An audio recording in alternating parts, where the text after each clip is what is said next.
بسم اللہ الرحمن الرحیم۔ وہ جو کسی نے کہا کہ زاغوں کے تصرف میں عقابوں کے نشیمن، یعنی عقابوں، شاہین، ایگل، ان کے گھونسلے آ گئے کووں کے قبضے میں، تو کووں نے یہ سمجھنا شروع کر دیا کہ ہم عقاب ہیں۔ یہ بات آج پوری طرح امت مسلمہ کے اوپر فٹ آتی ہے، جو اپنے آپ کو دین اسلام کے ساتھ منسوب کرتے ہیں اور جوش میں آ کے کہتے ہیں کہ ہم نبی علیہ السلام کی امتی ہیں، ہم قرآن کے ماننے والے ہیں، ہم مدینہ ریاست بنانا چاہتے ہیں، ہم یہ ہیں، ہم وہ ہیں، اور اس طرح بڑے بڑے دعوے کرتے ہیں۔ تو ان کی مثال پوری طرح یہ ہے کہ تمہارے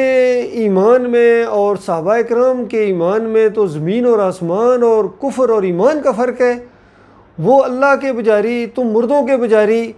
وہ اللہ کو مدد کے لیے پکارتے تھے، تم مردوں کو مدد کے لیے پکارتے ہو۔ مردے نہیں سنتے ہیں، مردے کیسے سنیں گے؟ جب یہ عقیدے بنا دیے گئے، پھر انہوں نے قبر پرستی، خالص بت پرستی ان کے اندر آ گئی۔ بتوں کی طرح یہ پوجتے ہیں اپنے مزاروں کو، قبروں کو، اور ہندو حیران ہو کے کہتے ہیں کہ ہم اگر مورتی کی پوجا کرتے ہیں تو تم اپنی قبر کی پوجا کرتے ہو۔ ہمارے بارے میں اگر یہ کہتے ہو کہ جتنے کنکر اتنے شنکر، تو تمہارے بارے میں بھی یہی ہے کہ جتنی قبریں اتنے تمہارے معبود ہیں، اتنے تمہارے داتا ہیں، اتنے تمہارے دستگیر ہیں، اتنے تمہارے مشکل کشا حاجت روا ہیں۔ تو یہ ان کے عقیدے بن گئے ہیں اللہ کے بندو۔ تو تم اب وہ ان سے تمہاری کوئی نسبت نہیں ہے، یقین کیجئے۔ یہ جو اپنا پورا نظام دیکھ لو، کون سا جرم ہے، کون سی عقیدے کی خرابیاں ہیں جو ان کے اندر نہیں آئی ہیں، کون سے جرائم ہیں جو ان کے اندر نہیں آئے ہیں،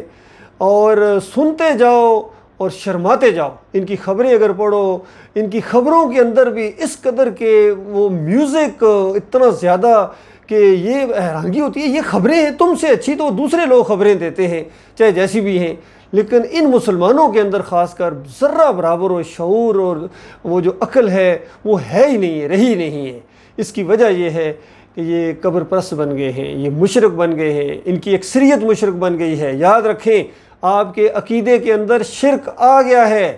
اور تم اللہ کے بندوں کے پجاری بن گئے ہو، اسی طرح جس طرح قوم نوح پجاری بنی تھی اور 950 سال نوح علیہ السلام ان کے ساتھ جھگڑا کرتے رہے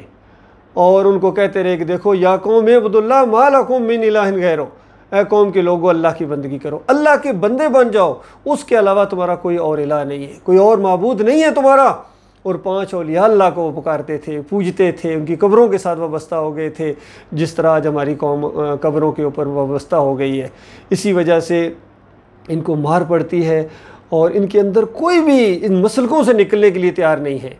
اور کوئی بریلوی بنا دیا گیا، کوئی دیوبندی بنا دیا گیا، کوئی اہل حدیث بنا دیا گیا،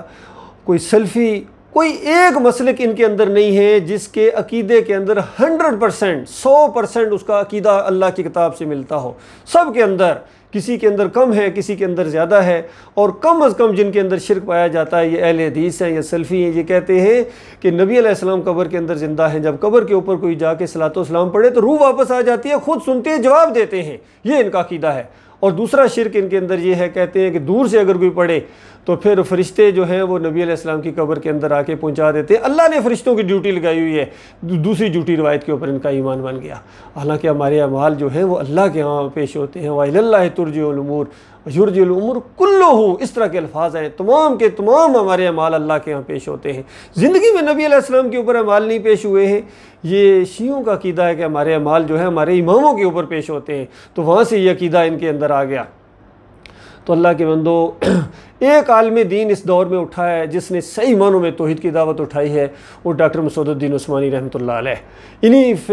فرقوں کو وہ احساس دلاتے رہے ہیں، حالانکہ انہی کے اندر سے ایک قسم کے انہی کے وفاق المدارس سے وہ ڈگری لے کے سند لے کے نکلے ہیں، اور ان کو بتایا کہ جو تمہارے اندر شرک ہے اللہ سے توبہ کرو۔ اہل حدیثوں کے ساتھ جھگڑا کرتے رہے، ان کو کہتے رہے اپنے شرک سے توبہ کرو، تمہارے اندر کم شرک ہے،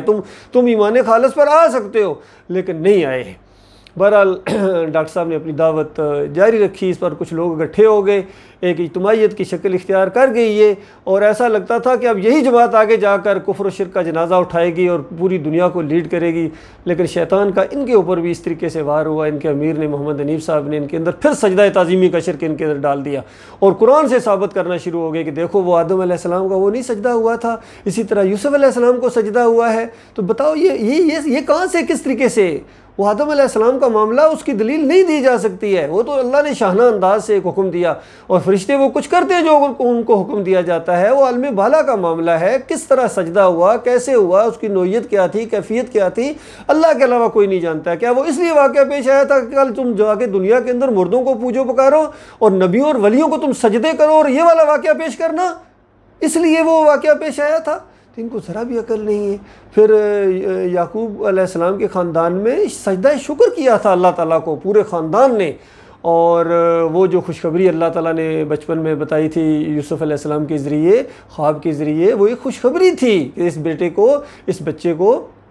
نبی بنایا جائے گا، بہت ہی دانائی عطا فرمائی جائے گی، اور اس طرح جس طرح ابراہیم علیہ السلام اور اسماعیل علیہ السلام، اسحاق علیہ السلام کے اوپر اللہ نے نعمتوں کی تکمیل کی، اس طرح کرے گا اللہ تعالیٰ۔ اور وہ جو سب کچھ کر دیا، پورا خاندان اللہ کے سامنے شکر گزاری کے طور پر سجدے میں گر گیا، اس میں نبی کو سجدہ کرنے کے کہ باپ نبی، بیٹے نبی کو سجدے کریں گے، تو بتاؤ پھر انبیاء کی دعوت کہاں گئی؟ تو کہنے کا مقصد یہ ہے کہ اب ان کے اندر بھی وہی چیز آ گئی ہے، وہ زاغوں کے تصرف میں عقابوں کے نشیمن۔ اور ڈاکٹر عثمانی رحمۃ اللہ علیہ وہ تو شاہین کی طرح تھا، وہ تو صحیح معنوں میں مرد مجاہد تھا، اور اب آگے جا کے ان کے لوگوں نے بالکل یہ مجاور گویا بن گئے ہیں، اور یہ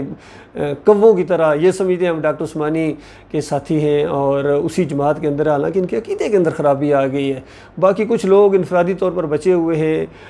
اللہ تعالیٰ ان کو بھی اکٹھا کرنے اور پورے سب دوسرے مسلمانوں کو بھی اللہ تعالیٰ ایمان خالص کرنے کی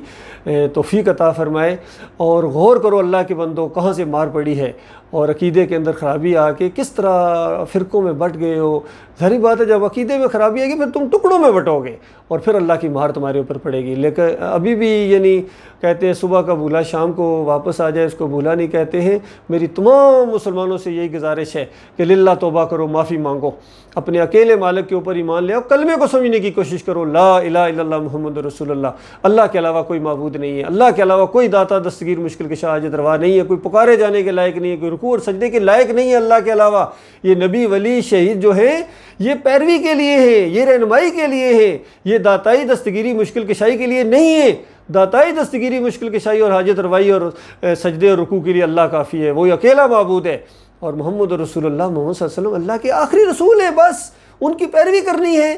تو بتائے کہاں سے فرقہ بنے گا؟ ہر ایک نے اپنا جھنڈا بلند کیا ہوا ہے، ہر ایک عالم نے اپنا جھنڈا بلند کیا ہوا ہے، اور کوئی اللہ کی دین کی طرف آنے کے لیے تیار نہیں ہے۔ اللہ تعالیٰ ان کو سمجھ دے، اور خاص کر جنہوں نے امت مسلمہ کو فرقوں میں بانٹا ہے، ٹکڑوں میں بانٹا ہے، اللہ ان کو توبہ کی توفیق عطا فرمائے۔ جو زندہ ہے، جو مر گئے وہ تو گئے، فارغ ہو گئے، وہ تو جہنم کے آقا ایندھن مان گئے، اب نہیں واپس آ سکتے ہیں۔ تم کہتے رہو رحمت اللہ علیہ رحمت اللہ علیہ، جن کا شرک ثابت ہو گیا اب وہ رحمت اللہ علیہ نہیں رہے ہیں، اور باقی جو بچ گئے ہیں یہ اگر توبہ کر لیں سچی تو پھر یہ امت مسلمہ گٹھی ہو سکتی ہے، اور اگر یہ توبہ نہ کریں تو پھر اللہ تعالیٰ ان کے اوپر ایسا عذاب لائے کہ یہ چیخ اٹھیں۔ اللہ تعالیٰ